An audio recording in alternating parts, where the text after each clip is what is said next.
Dahil tag-santol ngayon, subukan natin gumawa ng santol na juice o santol juice. Ito nga pala ay binalatan, tapos siniwa ng maliliit, parang tinadtad, ginanon ganon. Tapos binabad siya sa asukal. And then kakatasin lang natin siya. Ito nga pala ay napanood ko lang kay Ninong Rai, kaya naman bakit natin hindi subukang gawin.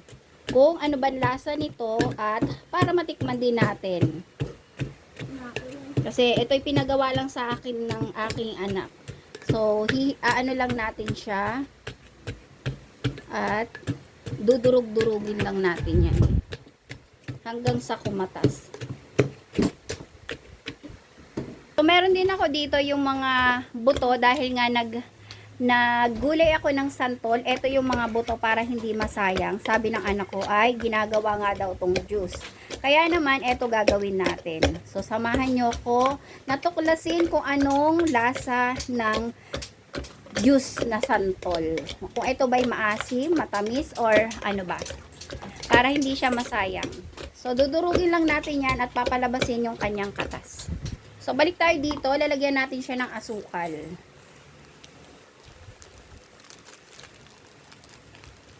Nilagyan ko nga pala to ng tubig dahil ibinabad ko sa tubig yung buto para makatas natin siya. So, yan.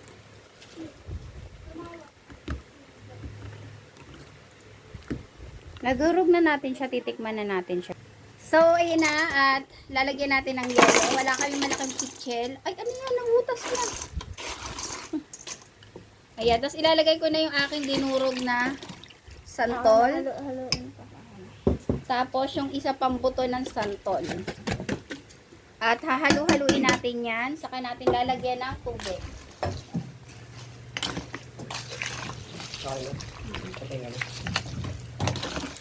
Titikman natin guys kung anong lasa nito. So ito na yung ating santol juice. Refreshing.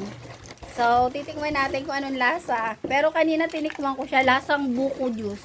Promise, masarap po talaga siya. Kaya, thank you, Ninong Rai, sa idea na, na inyong ginawa para matikman din namin. So, ito na siya.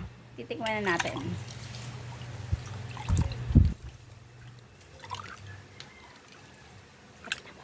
Pakita mo. Titikman natin kung anong lasa talaga. Masarap lasang buko juice.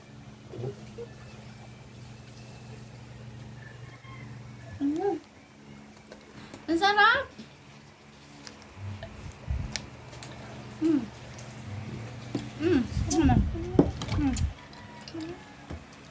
Tikman mo.